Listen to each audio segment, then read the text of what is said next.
What's up, everybody? It's Vinny for Two on the Vine. No, we're not doing that. No. All right. Here's a legit intro. Let me lay it on the line. He had two on the vine. Hello, everyone. This is Vinny, and KY. That's right. And today we're going to be doing two on the vine. We're going to do two on the vine. No, you know what? I am done. I quit. It's over. None of this is good. Good podcast. All right. See you later. Yes, we'll do viewer mail next time. No time today. No time for any discussion. No. You'll have to get a replacement. Who could you use to replace me? I'm thinking Markiplier. I was thinking about contacting him. He would be great. How about we replace me with Markiplier and I replace you with PewDiePie and just have them do their own Two on the Vine podcast? How's it going, bro? This is PewDiePie. Oh my god. We're talking about video games. Who is it? Is that like Cartman Bra from South Park? Is that like a parody of Cartman Bra? Yeah, I think so. I think he got it from South Park. Pretty sure. Okay. All right, makes sense. So for real, this is Vinny, and that's KY, and we're doing our second episode, Two on the Vine podcast, and we have a lot to talk about today. And I'm really excited to go over some of the new things that I've tried out this week, which include Darkest Dungeon, Codename S.T.E.A.M, and we'll talk a little bit about some of those games of the Isaac kind of genre, the roguelite genre. Yeah, especially the first-person shooter types that have been happening lately, or that perspective. There's been quite a few of those, haven't there? Mm-hmm. Yeah, definitely. Why don't we start with that? Oh, you didn't want to talk about what's been going on in your life, like the blizzard that you died in, that your whole family died in. Everyone's dead. Snowpocalypse 2015. Never forget. It was 7 inches of snow. It wasn't anything substantial by any means. Yeah, I remember people in chat being like, "Oh my God, is Vinny okay? Like, has anyone heard from him?" Bless their souls. Like somehow the blizzard targeted you specifically, like it broke your windows and took you away, and there was no other record of anyone else being injured in the blizzard. Well, it almost was like that because we had a slippery slope in my front yard of ice, and luckily that was fixed with salt. So yeah, Snowpocalypse did not claim my life or the life of anyone else that I know. It was a relatively tame affair. Our mayor was like, "Shut it down! Shut down everything!" Our mayor was pretty much Madagascar. Yeah, from right. that. Pandemic. Was it called Pandemic, right? Yeah, it was pretty much exactly that. Everything got shut down. You could not drive in New York City that day unless you were an emergency vehicle. You had to become the emergency vehicle, Transformer style. Then you could roam the streets. Otherwise, no one was allowed. And by the time it was all over, we had a few inches and everyone was fine. Yay! How about you? Yeah, we got about 3 feet. Jesus. State of emergency in Boston, and I got 2 snow days in a row. For those that don't know, I am a teacher, a preschool teacher. Jeez, never thought I would ever say that, but that's the gig I have right now. And we had 2 snow days, so that was nice. Got to chill, play games. It was a good time. Played a lot of Infinifactory, which is it's a new puzzle game that just came out because I like puzzle games. I do. I don't know. They're kind of, I don't want to say a dying genre, but they're definitely not popular. No, not as much as they used to be. Yeah. When you say puzzle, though, you're not talking about Bejeweled. No, we're talking about puzzles. Puzzles. Yeah. People kind of misuse the term puzzle anyway. When it comes to the puzzle genre, they'll look at something like a point and click game, like something similar to Monkey Island, and they'll be like, "Oh, a puzzle game. You got to figure out which item to use on which object in the scene." And it's like, that's not really a puzzle. No. I get it. I understand why it's become this kind of all-encompassing kind of thing, because it's you have to use your brain to figure out what to do, where you're not just on a straight path and someone's like, "Dom, shoot the guy in the head." That's a different kind of genre. That's not really, that's turn off your brain, trust your muscle memory and instincts. But puzzle games, the way I see them, I wouldn't consider Monkey Island a puzzle game by any means. No. But it's a thinking man's game in more ways than a lot of the stuff that's out there. Yeah, mostly thinking about what did the developer want me to do in this scene. That's what a lot of point and clicks boil down to. I mean, don't get me wrong. Good People point. think Yeah. I hate point and clicks, but I actually really like them a lot. Like, as you know, I've streamed a bunch of them.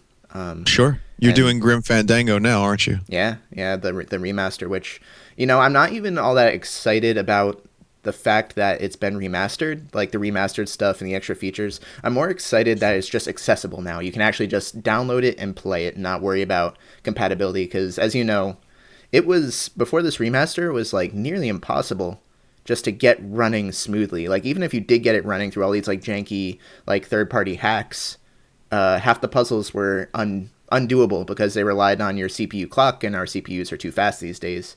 So like some timing puzzles would go way too quick, or I'm using the word puzzle, but you know what I mean. Like it was a mess before, and now I can just click play and experience it, and it's great. And I'm glad that a lot of people who just weren't able to do that because they wouldn't go through all that song and dance before, they have a chance now to experience it. It hasn't aged amazingly, especially some of the design. There's some horseshit point and click stuff, because like I said, you need to get inside the developer's mind, and that's not very clever. Especially when it's something that only that person thought of, and it's like, how could I have thought of that? But I can just play it, and that's awesome. Right.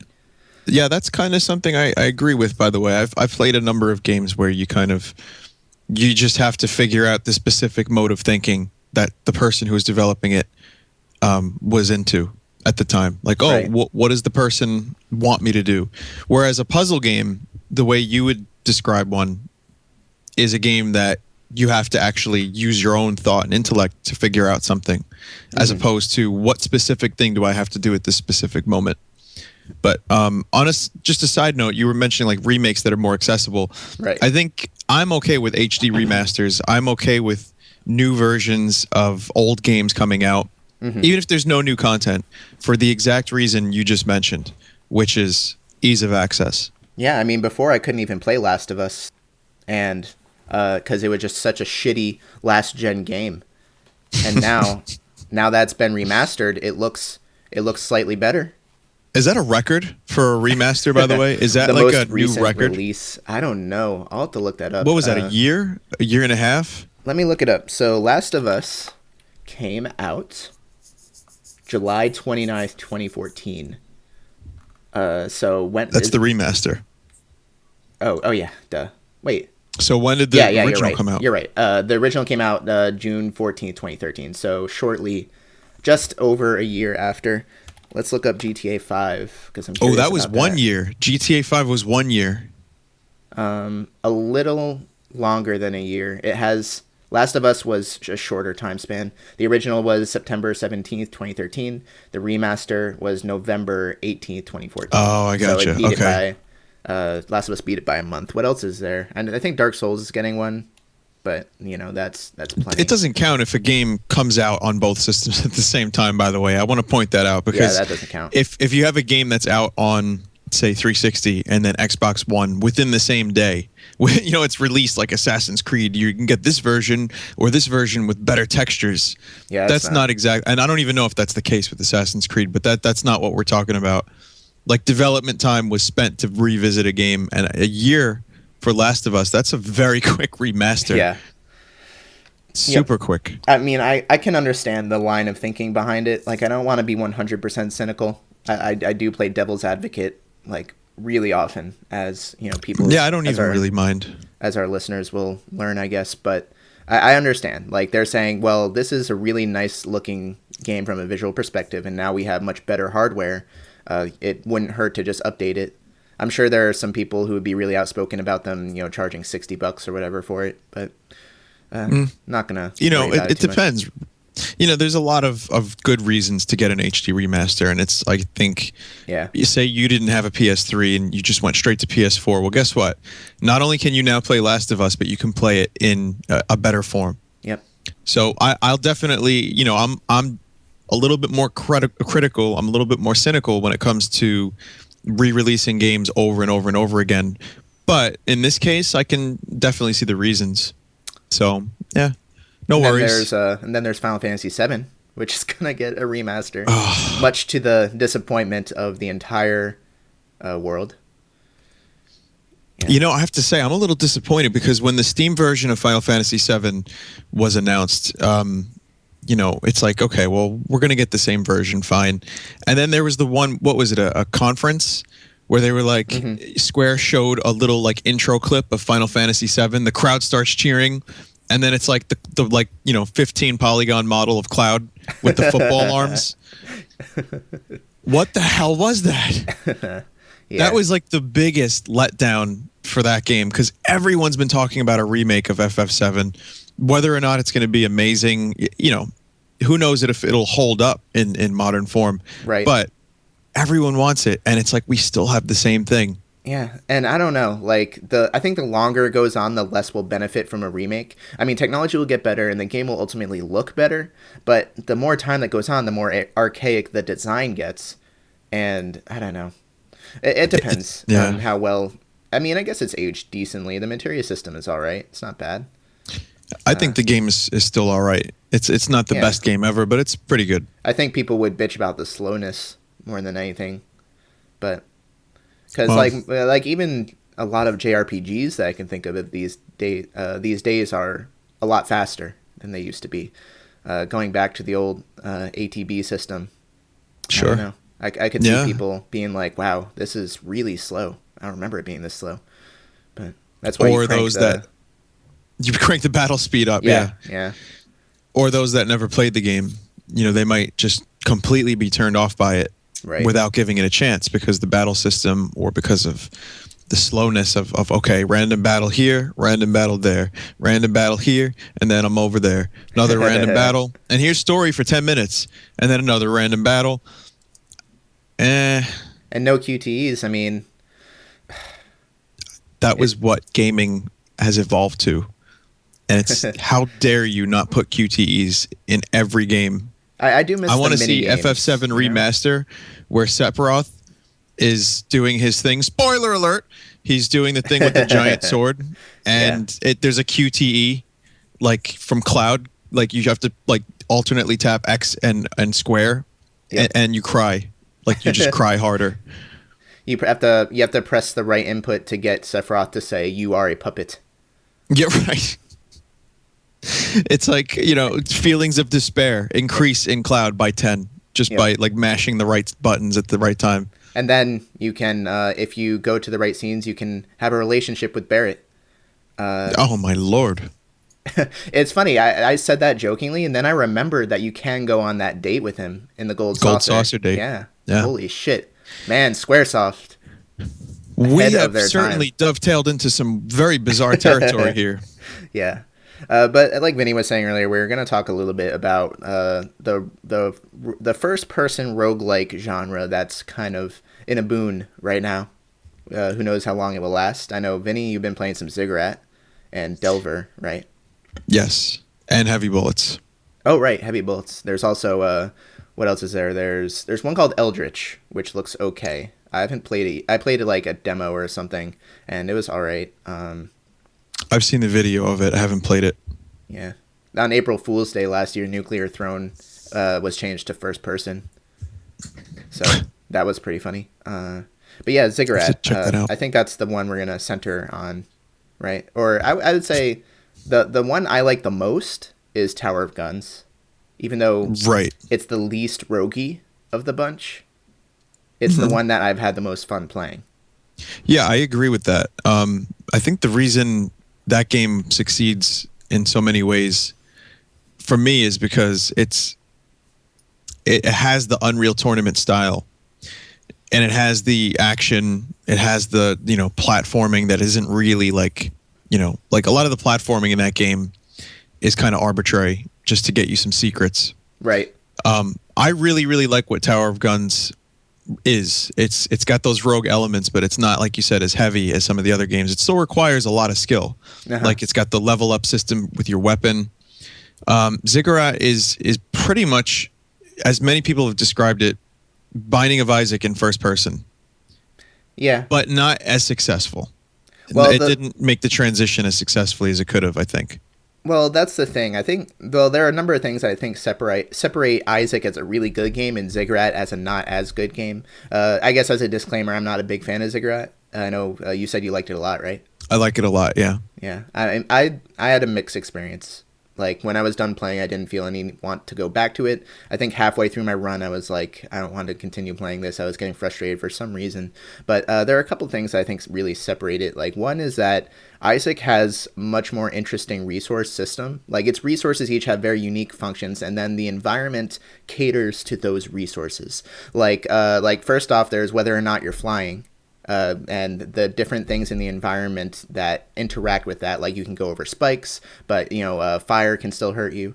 Meanwhile, there are keys that can open doors, bombs that can break rocks, and it makes each room, which is a hand designed, more interesting. And you need to play with your resources based on those rooms. You're going back and forth between the rooms, trying to remember what you can do with the resources you get. In Ziggurat, as far as I can tell, and correct me if I'm wrong, but the only real type of resource was ammo for your guns that you're shooting, which is okay because there are some interactions with your perks in that sense. Like you get to, you can focus on certain guns. Like you can choose to do only, is alchemy a type? It's been a while since I played. Yeah, there's you have 4 ammo types. Yeah, and the wand is infinite. Yeah. I remember that. The wand's infinite. That regenerates. So 3 resources, followed by the infinite wand, and then you have the amulets, which recharge. The thing about it is, you're 100% correct, and even the game in its current form, which is I think probably better than when you played it. The game is you go through these areas, you kill enemies. You're locked in a room like in Isaac. When you kill enemies, you get experience. You can level up your character, and you find new weapons, but aside from maybe some speed boosts, you don't really get a whole lot of mobility. You don't get that flying like you would get in Isaac. When you get flying in Isaac, that's a huge deal. It really changes the whole dynamic of like everything that's going on, because then you can fly over rocks. If you have spectral tiers, which lets your shots go through rocks, that kind of changes where you're taking cover. And it kind of... Here's the thing, the 2 games to compare it to, I would say, are Tower of Guns, because the central core mechanic is that Unreal Tournament or Quake Arena type, arena shooting, basically, like really frantic, fast-paced, rapid shot type shooting. And then the other side are the rogue elements of Isaac, the resource system. To me, I feel like Ziggurat falls flat in both those departments. Tower of Guns knows its core mechanic, and they designed it based around that. They made it heavily mobility based. When you're trying to look for multiple jumps, you have guns that give you a little bit of knockback, and you can use those and shoot them straight down in order to give you extra height. You have enemies that move in different ways. I mean, Ziggurat has that too. So, but Ziggurat, it's just like almost every room is just like a square that feels empty. It doesn't feel like it's meaningfully designed around those core mechanics. Just half the time I'm just backpedaling and shooting. Yeah, I've noticed that. The reason I like the game isn't because of its mobility complexities, because there aren't many. Yeah. You could jump around, you can move around a bit. Might get a speed amulet that allows you to move faster for a shortened amount of time. That's great. But you're right. The thing is, like you said, Tower of Guns, you got to use your environment to your advantage. You can do that more in Ziggurat by going behind a wall, peeking out, but the interesting thing about Ziggurat to me is the weapon system, where you might have a grenade that sets the ground on fire. Yeah, and you can then you can coax enemies to come to you while you have like fucking this entire flame pillar that you set up with your grenades, and enemies walk into it and take damage. That's kind of cool. There's staffs that have different effects. One is like really fast. One's like a sniper staff. There's magic that freezes enemies, poisons them. So what makes Ziggurat interesting to me is the interplay between the weapons. So what it lacks in variety of rooms, which I think there's a pretty decent amount of variety. There's like traps and like lava secrets. Pits. Sure. But what it lacks in terms of what Tower of Guns excels at, it definitely makes up for in you don't know what weapon you're going to get next, and you might love it, and you might have a great time with it, and then you don't know if you'll ever see that weapon for another like 20 runs. You might get it randomly. So it's got some really good elements. It's satisfying when you defeat a boss and when you finish the game. And this whole genre, really, if just to take it back, the thing about it is risk versus reward. Challenge leads you to have a better feeling when you're finished. The games are hard. Having bullets is really hard, for example. Right. And Ziggurat, I feel, is pretty difficult, but it's manageable if you get the right weapons.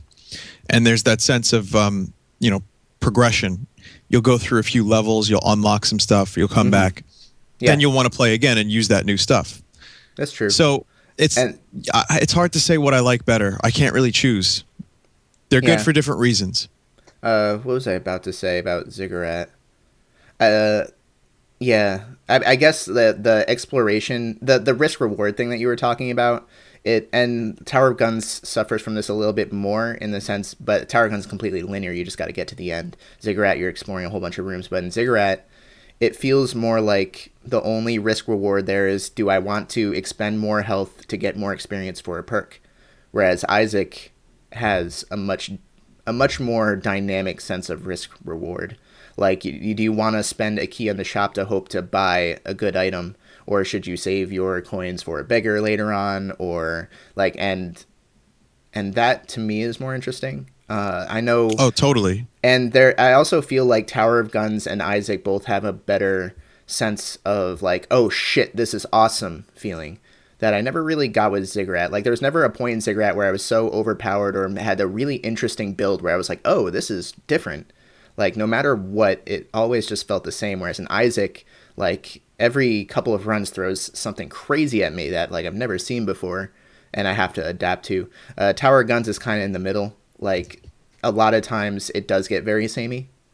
Same thing with Ziggurat. But it has gun mods, which I really like a lot. And I've seen some really unique stuff out of the gun mods. Those are fun. I almost wish Ziggurat had that kind of had like a magic mod system. Like, it could give, a homing ability to weapons that didn't normally have a homing ability. Or, I don't know, or like a weapon that charms enemies and makes them turn on each other. Because, like you were saying, you use the environment to your advantage, but it boils down so much to backpedaling and shooting that you can never really stay behind a wall and peek and shoot too often, because most of the time you just have to be on the move. Correct. Enemies are fast. They definitely swarm you. But, I mean, this is the kind of stuff that I feel separates great games from good games. Yeah. Whereas, Binding of Isaac is so meticulously detailed and designed, and, having that 2D design, the overhead kind of Zelda parody, that allows for so much more development time into, weapons, into design. Yeah. Right. The design, like, of the levels, of the resources, like you said, the risk reward. Do I want to use the beggar? Do I want to use the heart beggar who's going to take my hearts and possibly give me something good? And Ziggurat has that too in the shrines. But to me, it does. I almost never felt I don't know, maybe it's just because I had a lot of health at the time, but in my like 3 or 4 hours that I played Ziggurat, which is admittedly small, just to give you some perspective. But anytime I came across those shrines, I just popped all 3, no matter what. Isaac has a heavier sense of, do I want to use this shrine? Whereas I feel like Ziggurat is reaching for that. Like, oh, this is going to take some of your health and give you a perk. I think it's getting there, and it's what's striving to do, but at no point was I ever like, I don't want to risk this shrine, or like I never felt incredibly conflicted. It was either just a blatant yes or a blatant no. Like, if I was low on health, I didn't do it. If I had health, I would do it. Right. Well, there's level up. There's like a few level up cards that, like, you can actually reduce your max health to get some other perks. So there's a little bit of that, but it never really, I agree, it never really feels as heavy as when you play Isaac. I'm glad you brought up the perks, because that, I mean, I'm kind of, it sounds like I'm just shitting on Ziggurat right now, but here's some things I actually liked about it. I did like the perks. They felt satisfying, especially they would present 2, and you would choose which one you liked better. It gave you a little bit of flexibility with quote unquote build. And some of them were pretty interesting. Some of them were, I liked the perks. I really like the visual style. Like that's what drew me into it. Seeing the trailer and how nice it looks, especially when compared to something like Delver, Yeah. which I hear is great too. I've not played it yet, but or Eldritch, same thing. It looks pretty much exactly the same as Delver. I know someone's going to yell at me for that, but just based on the totally surface level observation, whereas Ziggurat they're more looks bare bones. nice. It looks really nice. Yeah, Ziggurat's not going for the pixel style like a lot of games Or the voxel, I guess. strive for easier development time.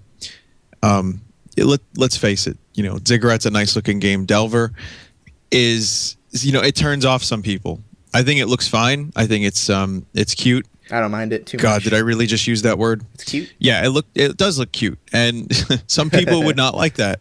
Some people would have a problem with that. And I've heard people say, "No, I'm not going to play this game because it looks like pixel assholes." And I'm like, Ooh, I think it looks all right. another indie pixel game. Right. Early That. access. And that's fine. I get the anger. I get the vitriol because it is easier to make a game look like that. But And there's Delver just has so also much of come it. a long way. Yeah. I'll go ahead and throw this out there. Delver was, when I played a lot of it, I had a lot of fun with it because there's a lot of different weapons. There's a lot of different ways to approach a situation, whether it be through magic or you want to use a staff or melee, bow and arrow. There's you go through these different floors. It's again similar. This genre is really similar. You die, you're dead, you start over. But there's a sense of progression, mildly. And then you basically just keep going on infinite quests. The only thing I didn't really love about Delver was the level design. I thought the level design was a bit weak. It was obviously randomly generated. Not randomly, but it was procedurally generated. Right. And sometimes you would get into a level that made no sense and you would just get lost. So that's always, a problem. When you have a game like Binding of Isaac or even Ziggurat, the rooms, they're squares. They're set up in quadrants. You go into this square, you go into this square. You can't really complain too much about the level design being confusing because it's all there for you on your map. In Delver, these rooms are really twisty and weird, and it just feels like a mess sometimes. It feels like a jumble. Yeah. So I had a problem with that. And it's the same for Heavy Bullets. Heavy Bullets is a game that's kind of semi-easier to get lost in, but then they block off your path. Yeah. Because it's interesting because it doesn't look it, but Heavy Bullets is a linear game. Or at least the dungeons are linear. As you progress forward, the doors behind you get blocked off, like you said. But there's something disorienting about it, too. I don't know what it is about the generation of that's disorienting. On the topic of level generation in roguelikes, one thing some games do better than others, but what I like personally, my personal taste in the random generation aspect of these games, is when there are some games where you can tell there's a whole bunch of this is going to sound unfair because I love Isaac so much, but there are some that try to make a really natural level generation, and when it works well, it's really good. Catacomb Kids is a good example. There are others where it's just here are a whole bunch of rooms and they're just connected arbitrarily, but they try to give off the sense of being a naturally forming cave system, kind of Sure. in the original Rogue or NetHack. And I don't like that as much. I think Isaac's fine with that because it doesn't try to appear like it's some naturally formed cave. There are others where it gives the appearance of a naturally formed cave, but you can very clearly see the sections that were, spliced together. That makes sense. Whereas, and then there's Spelunky and Catacomb Kids and things like that, where it's it feels a lot more natural. Especially Catacomb Kids. I love Spelunky's random design because you'll get chunks of procedural generation. You might recognize a chunk of a room, right? And then it's connected to something completely different. So it creates this whole unique kind of level, and I'm okay with that. I love that. I like Isaac as well. I think it works because, like you said, it's not trying to be anything different. And it's easy to go through the levels and still feel like you're accomplishing something and exploring. And the levels feel different because there's so many little elements to interact with, like you said. But yeah, I would prefer a game that, Delver screwed it up, I feel. They almost got it, and sometimes it works well, and in other cases it doesn't. It's just, It's a marring factor, and I think there's a lot of games out there that would benefit if they're going to do procedural generation. Spend a lot of time on that. Yeah. Make sure it's good. Make sure it makes sense, because if the levels are the stars of the games as much as the weapons and the heroes. Yeah, very true. And the enemies. Really, the level design is so incredibly important. You're spending so much time going through games like Heavy Bullets and Isaac and Ziggurat, and you're basically looking at the levels, and you got to feel like you're on a new level each time. Right. You don't want to feel like, oh, I'm in the same, I remember this.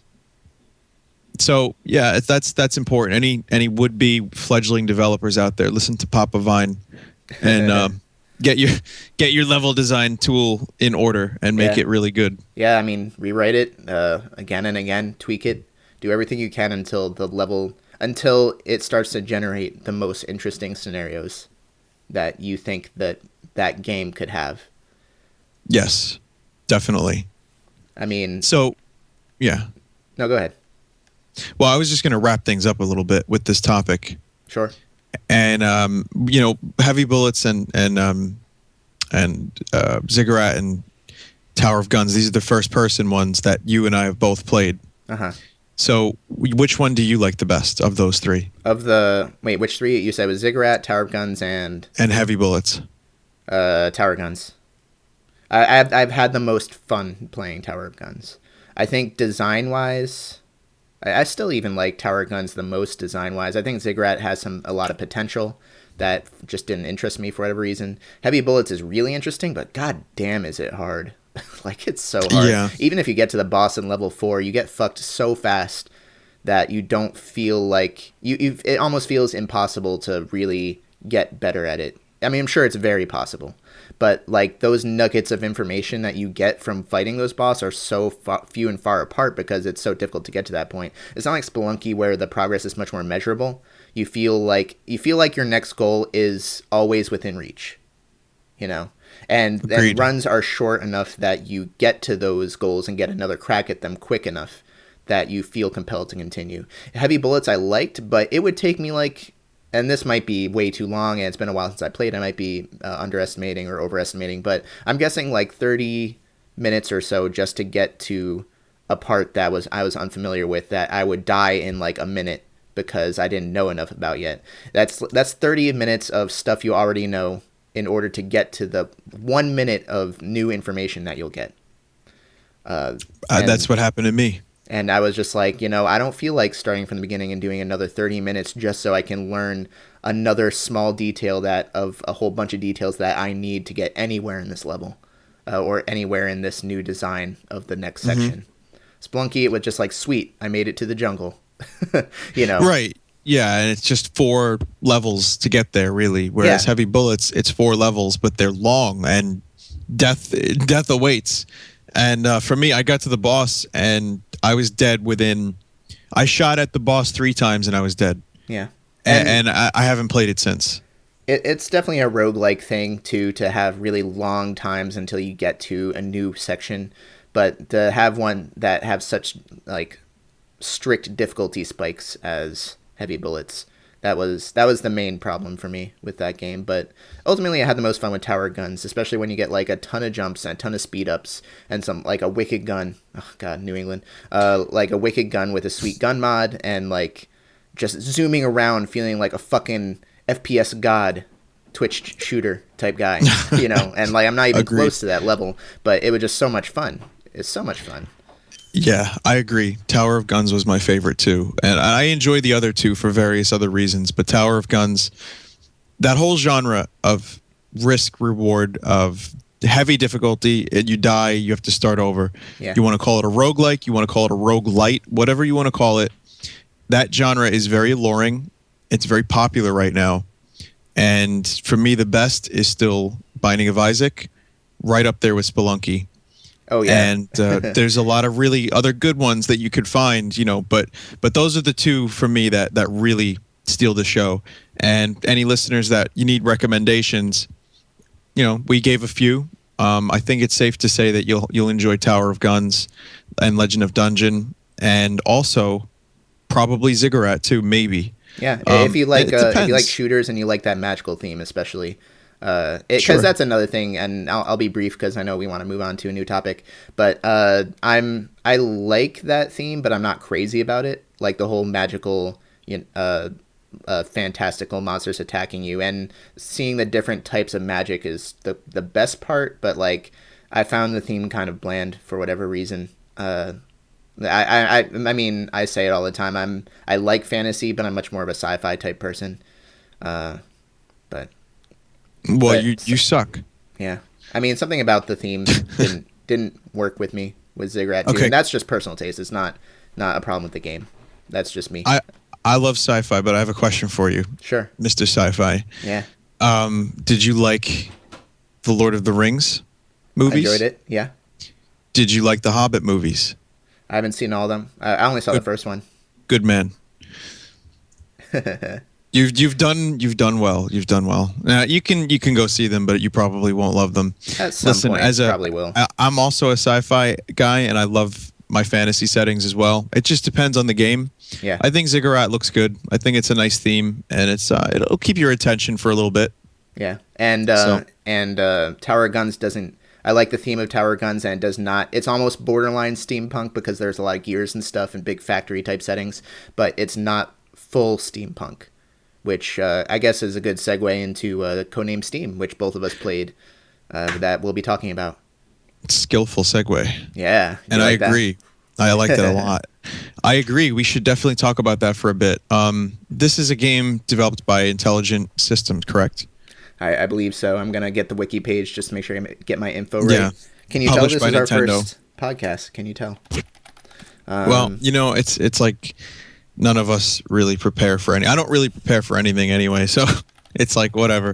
But Yeah. I have some knowledge. I think it was Intelligent Systems. Yep. Anyway, the point is, it's a new IP from Nintendo in the same sense that, like Advance Wars was a new IP. Well, not really. That was a really old one, but it's from the people that made Advance Wars and Fire Emblem, and it's got this comic book design. It is a strategy game. It is real time in the sense that you move your character around and you shoot in real time, and then the turns happen as well. So it's turn based and real time, and it's interesting. And if you haven't seen it or played the demo, let's just talk for a minute about. Let's go back to design, the way it looks. Let's just stick with that for a second. How did you take the design of the game? How did you take the art style? Did you like it? Our style was okay. The 3D I think was pretty bad, personally. I turned the 3D off immediately. I tried it because I do like to give it a shot. Some people just immediately turn it off or immediately decide to keep it on. I usually go back and forth when I'm trying a new 3DS game just to see which is better. The better it is, well, if it's really good right off the bat, I just keep it on. If it's borderline, then I'll turn it on and off a lot depending on what's going on. But this game, like almost immediately, 3D was off for me. It was flat, and it was it was just muddy. muddy. Yeah, it wasn't really. It was an afterthought. It's tough when the environments are not incredibly. They're not. It's hard to explain. They're not abstracted enough. You see like crates and gates and like silos and like clusterfuck enemies and buildings and all sorts of shit everywhere. It's not like Valkyria Chronicles, which is what I'm going to be talking about a bit because this game's pretty much that. Valkyria Chronicles, you could very clearly parse the battlefield immediately. You'd say there's a path over there, a village over here, and a side path here. And it was very easy to parse. With Codename S.T.E.A.M, I couldn't say that. Like, I had to really look around carefully. It was very busy looking. And because of that, that does not mesh well with the 3D. I feel like the 3D needs very specifically defined areas of depth, where you're going to have some things close, some things further away. I don't know. And I can't think of a good solution for them to make it better, but I don't think that meshed well with the 3D. It made it very muddy and harder to parse with the 3D ons, and I didn't like it, so I just turned it off. I thought it looked better without it. Again, totally agree. Did not like the 3D. I didn't like how... Yeah, I mean, going to the art style for a second, I don't love the comic book style because it wasn't full. Maybe the 3DS just isn't powerful enough to really get it right. I can't tell what it is. I like it, I don't hate it, and I don't love it. It's just kind of mediocre for me. Yeah. It was a nice attempt. I like the cutscenes. The cutscenes look nice. There was an attempt was made to make a unique looking game, and it was mostly a success. And I enjoy that something different was attempted. The Abraham Lincoln guy. There's this guy that Abraham Lincoln. I don't know who he's supposed to be. What was it, like a president or something? Yeah. And it's like, oh, he's in the game. He's a character. I'm like, oh, okay. I think he was a prime minister of yeah, he was prime minister. Exactly. And the thing about it is I like the whole alternate history, because for those that don't know, it's like an alternate 1800s. I like that too. Yeah. It's cool.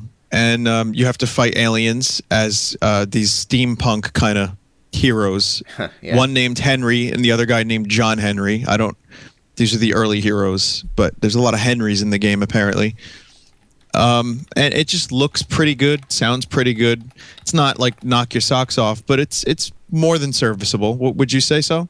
Yeah, I would agree. Let me find this Kickstarter because it's going to be relevant in a second. Wow, I can't find it. That's crazy. Well, about the art style, I thought overall, like you said, I like that it was attempting something new. So that was refreshing.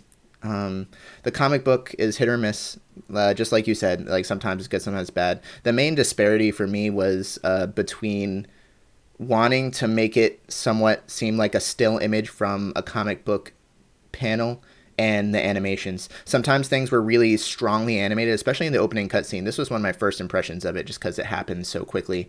The opening cutscene, you see all these blimps flying by and like trains going through and these really nicely animated things and really dynamic camera angles that are moving all over the place. It was very cinematic, seeing like London over the lake that you see in like every movie these days. And all these like very dynamic things, and then you're introduced to the main character that you're controlling, and he'll move for a second and then freeze, and then the camera will zoom out for a second so you can see the edges of the panel, and it suddenly switched to this like snapshot style presentation where you'd see a snapshot of what he was doing, a snapshot of his next movement, next panel, snapshot, and it's like they're trying to do the comic thing, but that was so jarring compared to how dynamic the intro cutscene was. It's just, I don't know. It felt lazy weird. Too. It was weird. Yeah, it did feel lazy. Like someone during the stream last night mentioned this has a very PlayStation 1 feel to it. And I could agree with that. And excuse me, with some of the environments and the art direction in general. Have you played Valkyria Chronicles? I have not. It's out on Steam now. I know before it was a PS3 exclusive, so I know that there was no way you could have played it. But the gameplay... So the gameplay is probably totally fresh for you, right? Like something the perspective unique. Of... It's really unique for me because I haven't played Valkyria, Yeah, it's to me, it's pretty much a copy and paste of Valkyria Chronicles battle system, which isn't bad, because as I was playing Valkyria Chronicles, I said to myself, man, I want more of this type of battle system. It's fun. It's pretty much the same thing. Valkyria Chronicles, and I'm sure Codename S.T.E.A.M will get more in depth later on. We just played the first 3 or so levels of the demo. So just a little disclaimer there. But in Valkyria Chronicles, you would have your standard firearm and then special firearms that had ammo to them, like perpetual ammo, not like regenerating ammo like Codename S.T.E.A.M's does. If you ran out of grenades during a round, you either have an engineer bring you more grenades or you go the rest of the round without them. So you had to be more careful about when you would use your main weapons versus your sidearm, that kind of thing. And I don't know, there was something about Valkyria Chronicles that even just right off the bat feels more interesting to me than Codename S.T.E.A.M. Codename S.T.E.A.M is fun, but relatively shallow from what I played. Yeah, I can kind of see that. I kept hoping the depth would probably, in the full version, you'd get more depth. I know there's going to be a lot more characters. There's sub-weapons that we haven't seen yet. Yeah. I know there's a lot going on that you can't get from the demo. But just going by what we were given, a demo is inherently something that you're given as a way to say, oh, do I want this game or do I not want this game? Yeah. And I didn't play the whole demo, I'm sorry to say, and I will throw that as a disclaimer out there. I played most of it. Yeah, same. And I'll say this, I enjoyed it. And for someone who hasn't played Valkyria Chronicles, I think, I have the game pre-ordered to get the Majora's Mask pin. And I really wanted to get that thing. So I said, you know what? I'll get this game. It looks cool. Yeah. I'm not disappointed. I will play this game and I will enjoy it. But I do have problems with it. And I'll just kind of, to speed things along a little bit, I won't get into like small details, but I will say this. My biggest problem was that during the enemy turn, yeah, the amount of time it takes for the enemies to move is like a friggin' snail's pace, and you don't know what they're doing. Yeah. Yeah. You nailed it. Absolutely nailed it. As I was playing, I was like, I'm going to bring this up, and you're 100% right. It's like they never played this type of game before, like the developers, because in almost every single other game that does this, if there's an enemy you can't see, it doesn't bother going through their animations. You might see some like footsteps in the unknown area, but it doesn't sit there while it waits for their animation that you can't see to finish out. Whereas in Codename S.T.E.A.M, they went through, you sit there behind a wall, and you sit there for a minute because all of the enemies that you can't see have to move their entire path. The game has to render all of that in the background that you can't see. It's infuriating. It is. It's so infuriating. Like, it was something like a 1-to-2 ratio of time the player has control and time the enemy has control, just because it takes so long. I don't know if this is a limitation of the demo. I guess that's possible. But they really should make it so that until your character confirms sight of an enemy, to not bother. Like, they can move the enemies behind the scenes and speed things up so much and get you right back in the action. The action was so broken up. It was too much. It was like this. Give us a fast forward button at least. Yeah, seriously. I understand this. Like, okay, you're giving me the perspective of these characters that I control. And maybe the design goal was this. We don't want the characters to see where the enemies are because it leads to a more interesting encounter because they could be hiding. You have to predict where they might be. You have to check behind boxes and see if there's anyone back there. I get that. But at the same time, allow me to just speed through it and I'll be happy. But yeah, I feel that's a problem. And everything else is pretty good. That is a bummer. And I hope there's a button in the final version that allows me to skip through that stuff. Yeah, let's pray. What I did like about it was I liked the strategy potential, the level kind of floors. Like there's a path off to the side. You can put your mortar guy. Then the other guy can like go into defensive mode. So if an alien comes by, he'll shoot him automatically. Yeah, Overwatch, yeah. I like earning money and the collecting of the gears to earn new sub weapons. That'll be the final version. I like the idea there's going to be a ton of different characters that have different utilities. The strategy itself works well, and I feel like overall the game it's solid. And not having played Valkyria, like I said, that could probably taint my opinion about it a little bit. But overall I do like the game, and I'm excited to play it and kind of unravel a little bit more of its depth. However, it wasn't a knockout. Yeah, like Valkyria Chronicles like hooked me right away. Maybe it was because the system was fresh. Like, I don't know if I hadn't experienced Valkyria Chronicles if this game would have hooked me the same way. Maybe it would have. I don't know. But something about Valkyria, because that's another alternate history game, just like Codename S.T.E.A.M is. The thing that I look forward to seeing if it's going to be worth getting for me is the variety in design around the core mechanic when it comes to objectives. The thing that I liked, as like Valkyria Chronicles is kind of the same way it's starting out, so it probably will get there in later levels. But early on, you just pretty much get to the exit. Defeat as many enemies as you can along the way, and just get to from A to B pretty much. Later on in Valkyria Chronicles, things get way more varied. Like, it's constantly throwing curveballs at you to keep things interesting. And one level, you need to defeat a giant tank.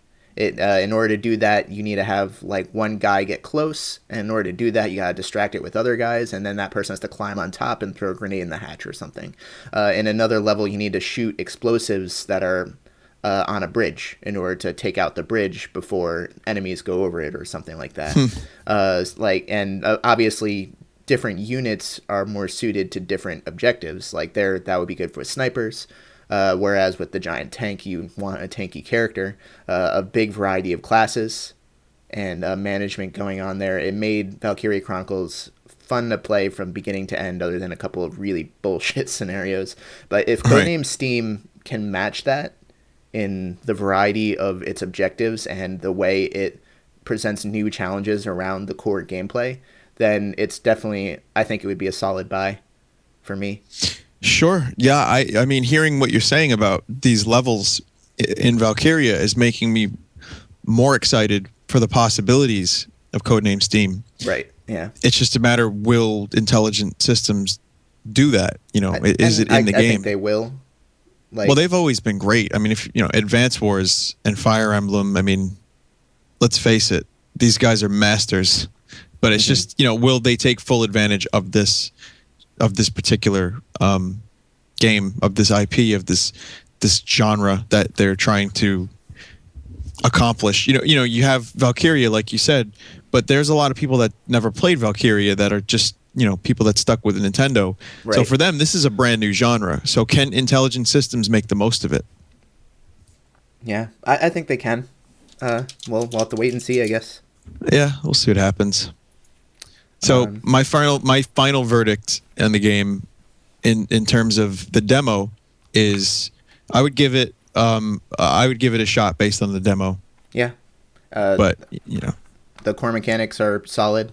The visual style is hit or miss, and really what it's going to come down to for me is how it fleshes out in the late game. I feel like demos, they shouldn't throw like totally ridiculous amounts of depth at you, but they should present interesting scenarios in a demo situation, you know?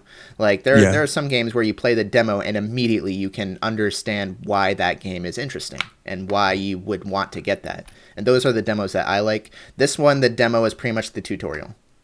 Yeah, and that doesn't hook me. Like I want maybe one tutorial level, but then I was like, okay, now give me a level where I have all 4 units or however many they're going to give you. Give me a level with different enemy types. Give me a level with some kind of alternative objectives. Give me some depth.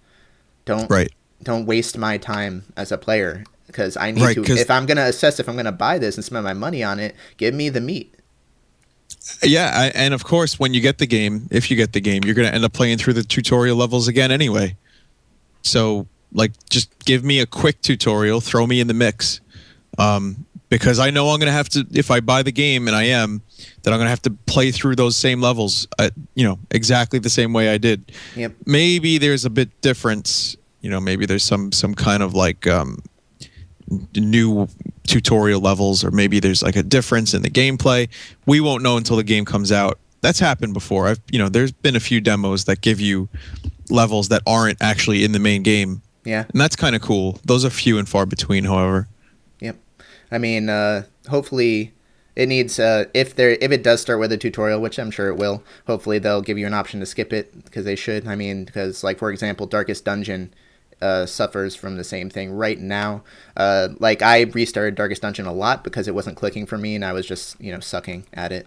So I restarted a few times, and every time you have to redo the tutorial. And it's early access. I'm sure they're going to add in an option to skip the tutorial, because they've got good heads on their shoulders as developers. But I've had to do that tutorial a number of times, and that frustrated me, even though it's a great game. So well, that's something we wanted to talk about. Darkest Dungeon is a game that KY and I have both been playing. I've only played it once so far, for an hour and a half or so. Mm-hmm. Loved it. How would you even describe Darkest Dungeon, KY? What would you do if you had to? If you were in control of the marketing, what would you say about this game to sell it to people? I would call it a turn-based RPG with heavy Dark Ages, dark a heavy Dark Ages plague and like vile monsters type theme with a fantastic art style. I'm not a good I'm not a good pitch man, obviously, but well, I am in. Maybe. Did you say Middle Ages? No, I said Dark Ages. Good. Perfect. See, we like dark gamers. Where you hear the word dark. Perfect. They should call the game just Dark Dungeon, like Dark Soul. I don't know. I see what you did there. Yeah. I see what you did there. Like a Dark Souls. This is Darker Souls. Dark Souls, the RPG. Somewhere, I'm sure. I think I have seen that. I've seen a lot of weird descriptions of Darkest Dungeon. A lot of people compare it to FTL, and I can kind of see it with some of the management and the difficulty, and the overarching gameplay flow, I guess. But it's not the same as FTL. I don't know why so many people bring it up. No, from what I've played, I wouldn't say it's at all like that. It's just a great game. Yeah. But it stands, I would say, pretty unique in some ways.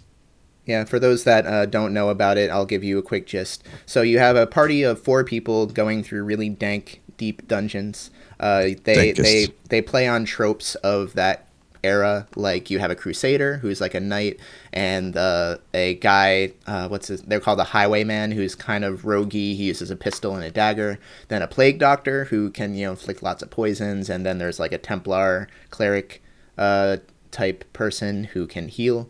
An occultist who uses eldritch type attacks and is strong against eldritch monsters. You're fighting against monsters that are like giant rats.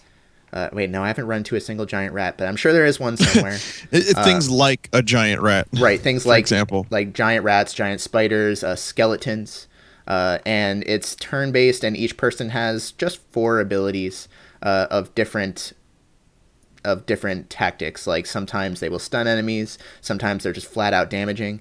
And the most interesting part of the battle system is, I feel, the positioning aspect. Because each of your 4 guys are lined up left to right, 1, 2, 3, 4. The enemy is same thing, 1, 2, 3, 4. And you can only use certain attacks from a certain position of those 4, and it can only hit certain positions of the enemies. So you need to kind of line up your characters in the right formation. And a lot of attacks will move your formation or move the enemy's formation to either to hinder them or to make your guys stronger. So that whole positioning aspect is really interesting. That's what really floored me playing it. Yeah, I noticed that. The positioning, it's a little hard to describe in words without seeing it. But I can assure you guys, once you get your hands on the game, it makes perfect sense. Just based on where your party is and where the enemies are, you can have tons of strategic kind of opportunities, whether gained or missed by the positioning. It's just simply the positions of your characters. And it makes for a really interesting and unique game that I've never really quite experienced anything like it before. But then, you go through and your characters start going mad. Oh, yeah. And, the stress level, as the stress of these characters increases, a lot of characters have different weaknesses and different flaws that you get to see. And psychologically, they start flipping out. And they don't know how to deal with the stress of the dungeon, and they start doing things that are really counterproductive. Whether for me, it was the Crusader who was like, if anyone breaks formation, I'll smite thee. Because he was so pissed, he was so stressed out that he was like getting extremely overzealous, even with his own people. I wonder what that affliction was. I don't remember the name of it. Like obsessive compulsive or something, because like every stress infliction is a specific thing. Like some people are kleptomaniacs, or some people have like fear of tight spaces. So like I don't know how that affects them, but you can see their stress going up and down based on the environment and what they're encountering. But what? Tell me about your Crusader. You said he was flipping out. He was a bastard. Yeah. And I started hating him by the end of my run. I actually got emotionally invested in these characters that I didn't know aside from their name. Yeah. And from like a half hour of journeys. And, when I found out that my Crusader was so overzealous and, he was so like incredibly devoted to his prayer to the point where he would start killing other like teammates. He didn't, but like he was, he might have, like, Right, oh, yeah. you were never a part of the light. You were never someone that worshipped the light. He Yes. said something like that. They do talk about the light. The religious ones talk about the light a lot. And it's just, for me, a game like that even existing is kind of amazing. The fact that within a half hour I'm emotionally invested in this journey through these dark dungeons, and it's a hard game, and you have to be on your mark. You have to know what characters do what. But within an hour and a half, I figured it out, and I was totally confused at first, and then slowly it started unlocking like how this game works, and I have to say it was great, and I'm looking forward to playing more of it, very much so. Yeah, it's really good. It needs tweaking because early access. One of the best early access games I've played, hands down. Like I also felt the attachment to my characters that you felt until I eventually realized that characters are very expendable. You can recruit new characters from the caravan at absolutely no cost. And because of that, if one of your guys is fucked due to like afflictions from being too stressed and is just like a dead weight and he's not a high level to be worth keeping, or the gold sink in order to make him relax in town, because they relax in town through taverns and stuff to de-stress. You gotta buy them whores. Yeah, if they're not worth the gold, and they're too stressed out and they don't have anything, they're not high leveled or anything, you can just dismiss them, pull a new guy fresh off the caravan, absolutely no cost. So that kind of dilutes the attachment a little bit. I know that a lot of people are always shocked when they first find out, like, oh, it doesn't cost anything to do. And obviously, you can exploit the game in certain ways. Like, you can have a high-level party that just spends most of their time chilling in town, while you just infinitely grab gold from, the shittiest dungeon with a new team fresh off the caravan, then dismiss them right away because they're all stressed out, and then just use your gold on buffing your stronger guys. So there are some metagame issues, but I'm sure they'll work it out. Like I said, they pay really close attention to their forums. They're constantly tweaking things, and overall, the game is awesome. Yeah, for an early access game, like you said, it's one of the best, and you can tell that the developers actually do really, really put so much attention to detail.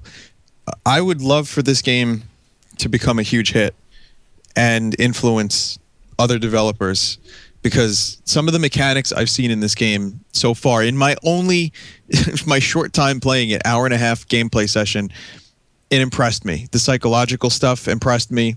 The positioning of the characters based on, in the battle system, that impressed me. The fact that you have to de-stress your characters by giving them whores. Or gambling, or, you send them to the bar to drink. It depends on, you might recruit a guy who's like this rugged guy who, if he gets too stressed out, you got to send him for a drink, and a drink will calm him down. I like that. Yeah. I like just the recruiting process, the caravan. There's so much good stuff in here, and definitely if you're listening to this and you watch the streams, you should definitely check out a stream of it, whether KY or myself, whoever, but definitely KY knows his shit a little bit better than I do at the moment. So definitely check out one of his streams of it, and you'll see what we're talking about. Also, let's just not gloss over the fact that the art design is beautiful. So good. Yeah, cutscenes, the battles, everything. That's how 2D really nice. Games should look to me. Like, to have a really... It's not even it needs that 2D game should have that specific art style, but it needs that level of polish. Of polish and consistency.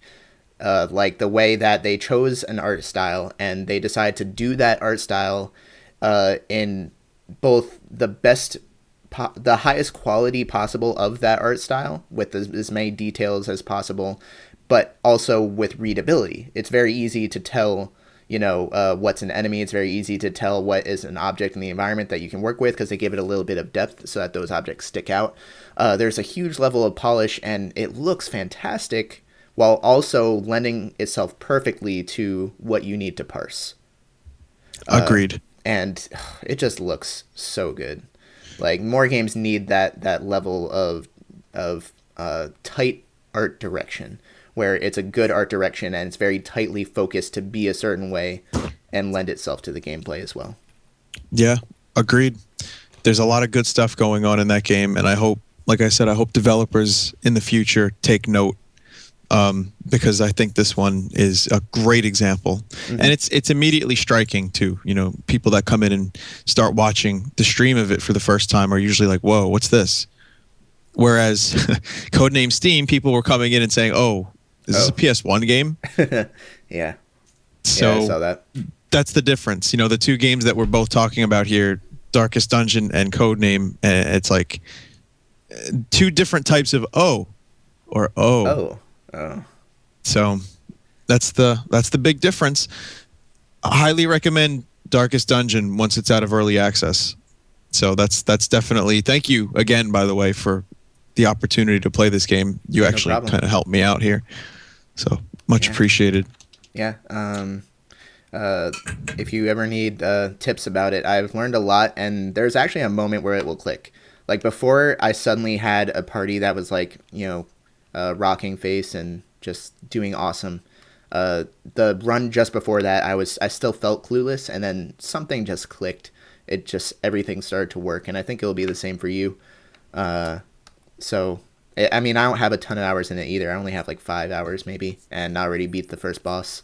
So, well, that's definitely something, as I go on, I'll hope to kind of unlock the mysteries of Darkest Dungeon and then get some whores at the tavern. But, I like the game, but I like the whores more. So anyway, I wanted to talk a little bit about something else before we move on to the segment. Sure. That I think people, well, there's a few segments we have, but I wanted to mention something that this should be a surprise to you. There's a new Corruptor coming out. Huh. I have it. I have the early edition of it. So you can corrupt Codename S.T.E.A.M, and you can corrupt Fez. And do not put ideas in people's heads. You can corrupt Minecraft. I can corrupt Minecraft. I can corrupt Captain Toad. No, sadly, I cannot corrupt any of these games. It's a new Corruptor by Irkluzar or Red Scientist Media, and it is a new, improved, amazing version of the real-time Corruptor. I can now corrupt a video game without my hand ever leaving the controller. Really? True story. How does that work? Well, there's an auto corrupt feature that you can customize to corrupt as little or as much as you want. And there's the rewind button, which will actually rewind you out of corruptions into a new corruption. So if there's one that blocks your path in Mario Brothers, for example, you can rewind and then it'll give you a new one and you can continue forward. It is now possible to complete games with this Corruptor. Oh, wow. I tried it. Opens up some serious possibilities. Now, Irkluzar tried doing Super Metroid. He said it's a bit tough because the problem with Super Metroid is you have to go back to some areas, and some of those areas get so corrupted that you don't gain access back to them. But what's interesting about it is simpler games, more linear games, you can, and even probably like Zelda, if you do the corruptions, and make your save states appropriately, you can probably make it through an entire game in corrupted mode with very unique corruptions each time. Wow. So it's crazy. So I'll tell you how the auto corruptor works, and then I'll tell you about one other little feature. The auto corruptor is, again, every few seconds you can customize it. It'll blast the game with a little bit of corruptions. Right in the That's face. what it says too. It's called Blast. That's the name of the button. This guy's got it all figured out. It's amazing. And you can blast it based on spread. I know this is starting to sound filthy. Yeah. All over Or his face, based on- neck, and chest. Especially the chest. Yeah. You can corrupt based on spread, chunk, or a combination of the two. What that means is you can either corrupt the whole ROM, or you can corrupt like little specialized segments of it. Right. So in essence, you now have the power to, without spending meticulous, research and so much time, you can now corrupt a game quickly and easily, however you want, automatically, to the point where you can actually continue playing without having to lift your hand off the controller once. That's the auto corrupt feature. Then there's the what's it called? There's another thing that I'm going to tell you the name of in just a moment. It's called the, hang on, oh, you're going to like this. It's called the glitch harvester. Ooh, that sounds awesome. Right? And you have some different options, but what the glitch harvester is, you can find your best corruptions, your best glitches, and save them to a stack and name them so that you have them for the future. So you can stack dump. You could take a big stack dump. Yeah. There's 3 different modes of corruption. There's Nightmare Engine, there's the Hell Genie Engine, and there's the Distortion Engine. And these 3 different engines have different effects. Like Hell Genie is basically Game Genie codes, and you can corrupt with that. It's anyway, long story short, it has all the functionality you could ever need, and it's wonderful. And soon, maybe, by the time you listen to this, I'll have already used it. But I will be using this on some games. I think I found a replacement as my default go-to corruptor. So, should be interesting. N64 games are still a little bit challenging, but I've tried a few, and I find it's a little bit easier to get better results with this new corruptor. So that's just a little piece of corruption news for everyone. Cool. More info to come soon, and download links will follow. Not for this podcast, but when I stream it, maybe people will find out a little bit more about it. Yeah. So awesome. There you go. So Greenlight Guess? Let's do that, yeah. Okay, so for the listeners at home who have never heard it, Greenlight Guess is a segment where I take viewer-submitted fake descriptions of Greenlight games on Steam Greenlight, like as shitty as they can make it. And try to trick Vinny, and I'll read him a description. He has to decide if it's a real Greenlight game that's actually on Steam Greenlight, or if it was a fake one made up by one of our listeners. So, you ready? Well, I like the idea. There's one problem, though. What? There's no theme. There's no intro. There's no... there's no... A clip? You need a clip. Here, I'll give you one. Greenlight Guess! All right, I'm gonna cull that clip, and that's gonna play every time. No, we do this segment. You made history. It's static now. You cannot change. It's auto saved. God damn it! I'm ready. All right, first one. In a world where there were only one of them fell boxes with a blue diamond and transform it into ball. Now she must collect the white item to up to heaven and find the blue diamond to become a box again. That... Real or fake? That's fake. That is real. Oh, that is a game called Star Bolita. I will link you to the game if I can navigate Skype. There we go. Star Bolita. I think it was... The thing is, here's a little disclaimer. That one is not an English native game. And there's a better... That was an outdated description. They actually updated the translation, so it makes a little bit more sense, but it's still a bunch of shite. So he's right. It is a real game. Yeah. Okay. Ready for the next one? Yeah, I'm ready. Epic Wait, hang on. Let me... Wait, I'm keeping track. So you're 0 for 1 right now. Okay. Epic Internet Trolling, the video game. Connect your Facebook account and troll your friends hard to get the high score. Fake. That is fake. You are correct. Oh, thank God. That was submitted by Brettotop. Good try. I could see that one being real. I could actually. It could be very easily. Because, there are a lot of games out there that try to prey to the current trends, and it's like, gotta troll your friends hard. Like that's what sold me. Troll your friends hard to get the high score. Any fledgling game developers need a concept. There you go. Yeah. Cock-a-Rollin' is an RPG that is inspired by Chrono Trigger. Play as Vench McSlob and his other friends to fight off evil. What was the first word you said? Cock-a-Rollin'. No. Real or fake? No. Cock-a-Rollin'. There's no way Cock-a-Rollin' is real. it's fake. It is fake. You are right. You got it. Thank God. So you are 2 for 3. That was submitted by Zeno Josh. Thank you, Zeno. That was a good laugh. All right. 2 words.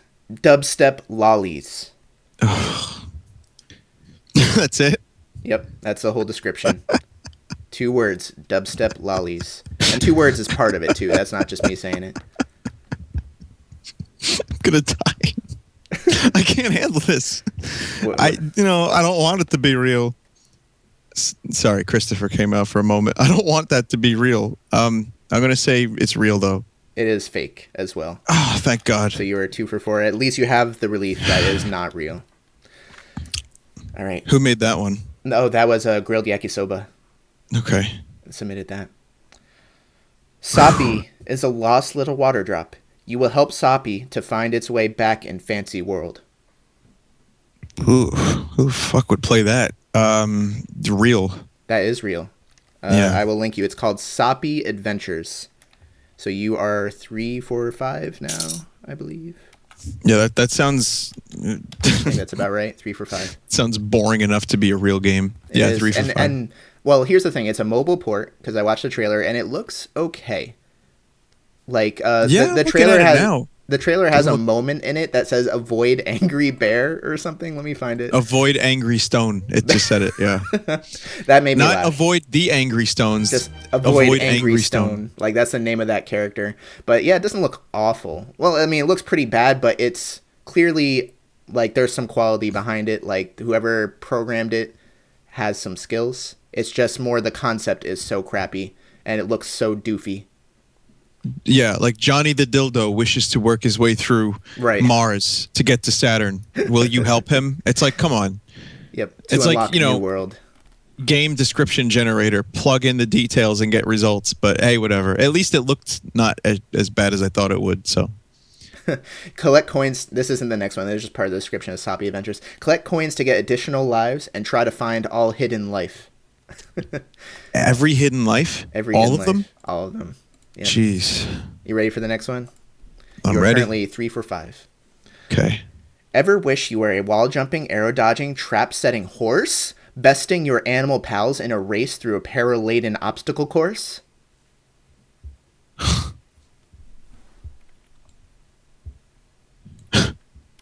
Real or fake?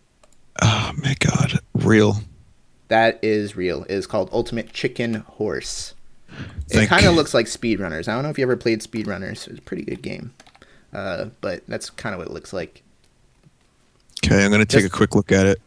Yeah. I mean, just the fact that you're a horse, that's what sold it for me. I was like, ever wish you were a wall jumping, arrow dodging, trap setting horse? I was like, oh, no. Yeah. I never wished I was a regular horse or like any other animal that does those things. But if I was a horse that could wall jump and arrow dodge and trap set. And best my animal pals. I've never had that desire, but you know what? The way the game looks, again, it doesn't look like the worst game in the world. It just looks kind of boring. Yeah, Speedrunner. Yeah, it does look like Speedrunners a little bit. The game Speedrunners, yeah. Anyway. All right, next one. Shit poster, The Masquerade. High school student by... Oh, fake. Wow. Called it. Who made called that one? Quick. That was Codename. Gil? Yeah, let me do the whole thing. It says, shit poster, The Masquerade. High school student by day, internet terrorist by night. Pretty good. I like the description. I decided to include it because we got about 15 descriptions and I cut it down to 9. A couple of them were just way too obvious. Okay. And some people submitted like 4 or 5 of them, so I didn't want to, bias too much. Not that was even, you know what? There could be a shit poster of the game. Yeah. I just didn't want there to be so bad that I said fake immediately. Really? Oh, okay. Yeah. But I kind of figured it would be fake, but I'll tell you what, if it was real, I would not be surprised whatsoever. Well, I don't know if they can allow that title on Greenlight, shit poster, The Masquerade. Just, put a star over the eye. Yeah, that's true. I mean, there's time fuck. Yeah. But then again, that's not itself on Steam. It's just part of the basement collection. But, All right, next one. In this game, you play as a roaming alien foot fungus. Your sole mission is to ruin the lives of track runners everywhere.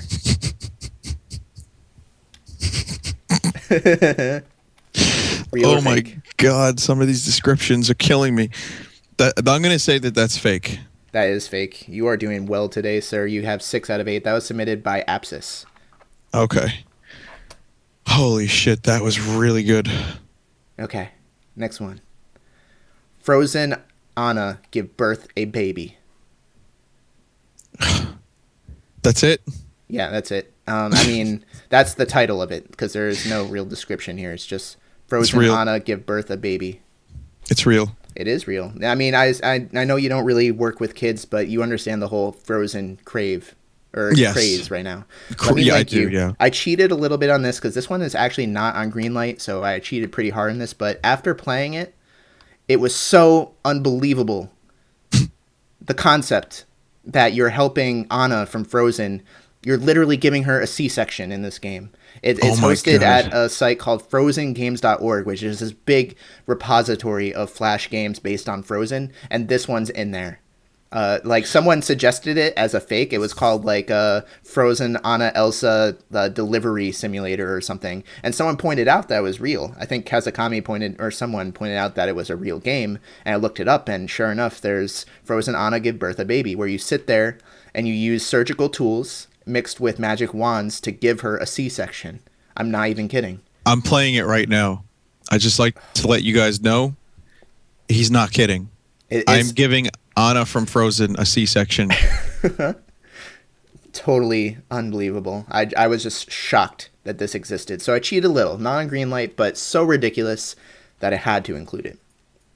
Oh my sweet Jesus! I'm cutting her open.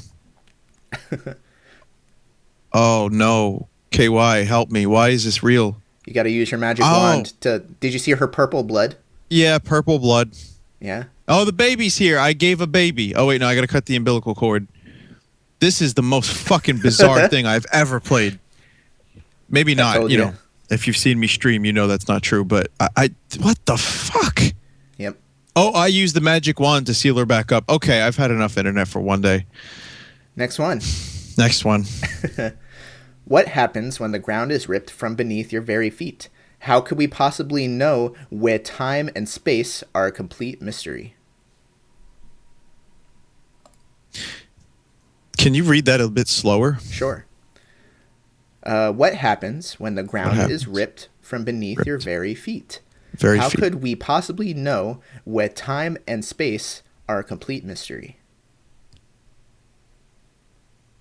Yeah, I can't process that sentence, so I'm going to say that's real. That is real. You are right. You are 7 for 9, I think, if I'm keeping track correctly. I'm so scared I'm not gonna. But it's called Evolution 22. It's just such a vague description that sounds so deep.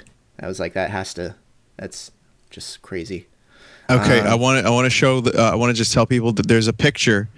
It's just a picture of Evolution 22. The words, yeah. Just the words. There is no screenshot of the game. None. There is literally nothing else here except you are one man, Jordan Fox, ex-army militant hero, turned for answers to lead a revolution. Yep. No thanks. And in the comments section, someone says, this game looks great. I'm not even kidding. I was... Yep, looks good. Looks good to me. Sure. So, who knows? Next one. Snowman builder. Build a snowman, then brutally murder your snowman. Over 35 different ways to kill him. Pretty sure I've played that on Newgrounds. So, yeah, I'm going to say that's real. That is fake. That was made up by Breadotop again. Oh. Well, that could be real. I mean, you've seen all the weird, bizarre Flash games out there. Oh, yeah. Totally. Like along the lines of, Dead Baby Dress Up. You played that, right? Of course, sadly. Yeah, that was Edmund McMillan, actually. That was Ed. Yeah, Ed made that years ago. But there were a lot of games back then that were like pseudo simulators of some ridiculously shitty concept. And I'm sure there is a Kill a Snowman game. So maybe that's also cheating slightly, but the description was made up. I liked the over 35 different ways to kill him. Like, you didn't really have agency in how you kill them. There's just 35 different ways, and you choose which one you do. Blowtorch. Yeah. All right. In this game, you must navigate your way through the halls of a hospital to breastfeed a baby. Oh my god! Compared to some of the other shit I've heard today, I'm gonna say that's real. That is also fake. That was submitted by Turtles, so he fooled you this time. Last time he wasn't so lucky. Damn it! That one I could also see as being real. Hey, I just gave birth to a baby. Yeah. Fucking, from the girl from Frozen. Yeah. So I mean that Subliminally. definitely doesn't sound out of the realm of possibility. No, not at all. You should have ended with that because now my expectations have been tainted with, tampered with. God damn it! All right, Yeah. go ahead. I think that these descriptions overall are much closer. They're much more like actual Greenlight descriptions. I think the viewers did a better job this week around, even if you're doing better score wise. So, next one. Turbo Trash Can Stan awakes to find himself in an alien ship, remembering nothing of his past. What could have caused this? Real. That is real. You are correct. You get 8 out of 12 so far. That one I do not have a page for anymore, but it exists. That's okay. I believe it. It sounds fucking boring, like I said. So yeah, I don't see why it wouldn't be real. Okay. Where was I? Okay. Live your life as a reanimated corpse and find the perfect zombie girl for you. Is this a movie? I think I've seen previews for it. I'm going to say that's real because there was a movie called Warm Bodies with the exact same concept, pretty much. That is fake. That was made by Bretatop. God damn it. Close, but though. I mean, they're so close to being real, some of these. Yeah, I mean, just with the whole onslaught of dating games, I feel like there's been more of them on Steam lately. So that one, to me, when I read it, I was like, yeah, I could see that. And it's pretty ridiculous. That's pretty close. Because you could see someone saying, I need to make a Greenlight game for easy money. Well, they don't say Greenlight game, but they say, I need some easy money. How about I combine zombies and dating sims? Let's do it. And then some Flappy Bird. If there's a Flappy Bird section, it will sell well. All right. Flappy Bird up next. Flappy Bird. A refreshing take on World War II. In Stalin for time, you must hold the Eastern Front armed only with a magic pocket watch. Stalin for time. Yep, you heard that correctly. Oh, that's fake. That is fake. That was submitted by Drer. Pretty good.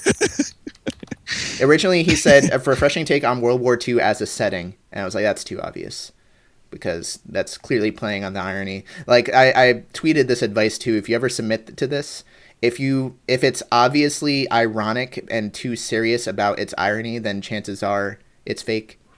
Like it's almost like the ones that are just more ridiculous and not trying to be ironic, and ironic based on current gaming tropes tend to have more success in fooling. Yeah. But it's getting hard to tell, man. Yeah. All right. Next one. I have just a couple more. Okay. Criminals join together to become an inept yet effective team. They seek projects from a crud recruitment agency specializing in filth. Filth. Yep. That was my favorite part of that description. Specializing in filth. I'm gonna say that's we real. specialize in filth. All Need right, a filth fellas. team. I'm ready to be a garbage man. I'm gonna say that's real. That is real. Yep. I don't have a title or a Greenlight page anymore, but it was posted by Greenlight Gold, and I trust that source. So you are now 10 for 15. Pretty good. Doing all right, I guess. Yeah, you're doing better than last time. All right, this next one is in the form of bullet points, just so you understand the format here. Sure. It's 4 bullet points. Become friends with all of the bosses. At least 5 dogs. You can date a skeleton. Now there are 6 dogs? Fake. That is real. No. It's a game called Undertale, which some viewers may recognize because it's gotten quite a big cult following. Let me link you. That was just a middle part of a big list of bullet points that, in context, I think you'll understand a bit more about the humor of it. But that one has a cult following. It looks pretty interesting. I've heard of it before. I've never played it. It's called Undertale. But those 4 points by themselves, it's pretty funny. Now there are 6 dogs? Like, that just changed in mid-description. Yeah, at least 5 dogs. You can become friends with all of the bosses. Maybe you won't want to date the skeleton. That's another bit. Yeah, and then later it says, I think I found a 7th dog, but it was actually just the third dog or something like that. Wow, that's a really bizarre description for a Greenlight game, but it's real. I'm looking at it right now. So well done. All right, we got one more for you. All right. You have just been declared the most expensive rock on the face of the earth, and there is not a single person or doesn't want at least a gram of you. I've played a game called Rock Simulator. So when you tell me something like this, I think it could be real. However, I'm going to say that one's fake. That is real, my friend. It is. Oh, no. Let's see here. It's called the Community of Thought. That's just the first sentence. I think after that it describes how you are the most expensive rock, but then there's this organization called the Community of Thought that gives you telekinetic powers so you can move yourself around and run away from people. And it's just it looks so shitty. Like the trailer is this ridiculously low frame rate, and you're just a gold nugget running around a desert while like big janky enemies attack you. Yeah, I'm looking at this now. I don't understand like this. They're attacking the rock with pickaxes. They want at least a gram of you. The frame rates are so low you can barely tell what's going on. The Community of Thought. What a awful looking game this is. Yeah, and it's a shame because if you look at the comments, some people comment on the frame rate, and the developer seems like a really nice person. Like they're like, we can only record. We don't have good computers. We can't afford good computers, and this is just what we recorded the game on. And they seem very, very literate and like sincere. And I don't know, I almost felt bad including it because it just looks and sounds so unbelievably shitty. But yeah. Well, I guess you could say that they're, they have the heart of gold. Yep. Just like that nugget. Yeah. So I got 10 out of 18. That was my final tally. I still have a feeling it's not quite right, but there you go. So you did pretty well. You just over half right. I think that was the same as what you got last time, so you're par for the course there. Yeah, listen, this is tough. This is really tough. Yeah. And some of these are really good. You guys keep them coming. I love this. I enjoy this a lot. But I have to say, you guys are like, you could be developers. Yep. The people that are submitting these concepts, you could be developers. You could make these games that you're suggesting. You could be the roaming alien foot fungus. You too could wander the halls of a hospital to breastfeed a baby. Or find your zombie waifu. Or right. Or hold the Eastern Front with your magic pocket watch and Stalin for time. Stalin for time. That fucking wordplay. Yeah, Drur did really good on that one.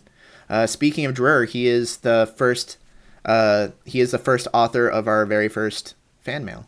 We got viewer mail. Yeah. Oh, wait a minute. They're not viewing anything. Listener mail.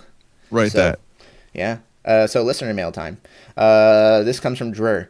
Whilst watching one of Vinny's Far Cry 4 streams, I heard him shout out, Matsumoto Auto. My question is, what is your favorite no-laughing Batsu game moment or episode overall? This also applies to KY if he's ever seen any. I haven't seen it, so I have no idea what he's talking about. It's, okay, there's this Japanese game show. Good question, by the way. It's a Japanese game show called Gaki no Tsukai, or Downtown. And it's these 5 guys, 2 from Cocorico, which are like the Japanese have these comedy duos. That's like a big thing in Japan.